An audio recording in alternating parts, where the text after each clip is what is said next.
Titanic दुनिया के एक ऐसा जहाज़ जिसके बारे में आपने, आपके दोस्तों ने, आपके आस पड़ोस के नेबर्स ने, आपके पिताजी, आपके माताजी, उनके भी पिताजी माताजी ने एटलीस्ट एक बार तो सुन के ही रखा होगा इसके बारे में। टाइटैनिक सिर्फ इसलिए फेमस नहीं है कि वो दुनिया का सबसे बड़ा जहाज़ था, बल्कि इसको और भी फेमस कर देता है इसका समुद्री हादसा वाली घटना। टाइटैनिक के साथ जुड़ा हुआ है बहुत से अनसुने किस्से, बहुत से अनसुने राज। टाइटैनिक बेसिकली रूट अगर हम कहें तो वो था इंग्लैंड के साउथहैम्पटन से उसको न्यूयॉर्क तक जाना था अमेरिका, और बीच में आता था north Atlantic ocean. Basically Titanic Southampton से छोड़ा गया था मेनली 10 अप्रैल 1912।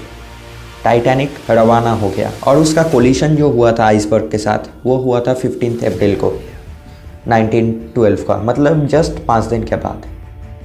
टाइटैनिक का कंस्ट्रक्शन हुआ था आयरलैंड में 2 साल पहले, और दावा किया गया था कि टाइटैनिक एक नॉन सिंकेबल जहाज़ है, मतलब वो कभी डूब नहीं सकता। उस समय के सबसे बेहतरीन क्वालिटी के मटेरियल, सबसे बढ़िया जो रिसोर्सेस है उसको टाइटैनिक के पीछे लगाया गया था। इतने सारे रिसोर्स टाइटैनिक के पीछे लगाया गया, एक नॉन सिंकेबल जहाज़ दावा किया गया। लेकिन क्यों आखिरकार वो जाके 15 अप्रैल 1912 को जाकर डूब गया?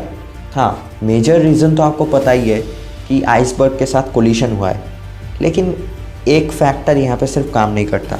यहाँ पे बहुत सारे अनसुने किस्से भी सामने आते हैं। टाइटैनिक को रवाना किया गया था तब कैप्टन उनके साथियों को पता चला था कि उस जहाज़ में कोई भी बाइनोकुलर नहीं था। इसीलिए जब 15 अप्रैल रात को जब टाइटैनिक आइसबर्ग के बहुत पास आ गया था तब कैप्टन लोगों को पता चला था कि आइसबर्ग आ रहा है सामने। उसके बाद टाइटैनिक के डूबने के पीछे टाइटैनिक के कैप्टन, जो शिप का कैप्टन था, उसको बहुत ज़्यादा दोषी किया जाता है। इसका कारण भी है क्योंकि नॉर्थ अटलांटिक में बहुत सारे ऐसे आइसबर्ग्स होते हैं, तो ऐसे ओशन में उसको जिस स्पीड से चलाए जाने की बात हुआ था, कैप्टन ने उससे बहुत ज़्यादा स्पीड से चलाया था।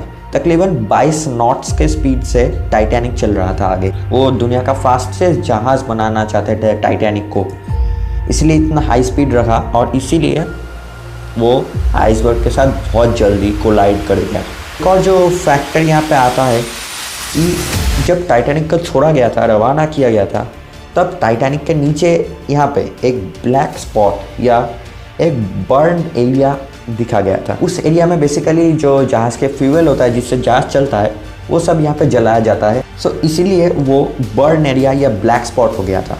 तो जहाज़ को टेस्टिंग करना पड़ता है पहले, तो फ्यूल तो जला ही जाया होगा, इसीलिए यह ब्लैक स्पॉट आ गया था। लेकिन उसको रवाना करने से पहले देखा नहीं गया था और वो स्पॉट कमज़ोर हो चुका था ऑलरेडी, और उसी स्पॉट में कोलिशन हुआ बेसिकली आइसबर्ग के साथ। एक और जो फैक्टर है वो बेसिकली हाइपोथेटिकल एक फैक्टर है कि कहा जाता है कि उस समय 1912, मतलब उस समय इंटरनेशनल रिलेशंस कुछ अच्छा नहीं चल रहे थे क्योंकि 1914 में हुआ था फर्स्ट वर्ल्ड वॉर। सो कहा जाता है कि उस पर किसी ने अटैक कर दिया था जो इंग्लैंड के उतने दोस्त नहीं थे। कहा जाता है कि उन्होंने अटैक कर दिया था जहाज़ पे।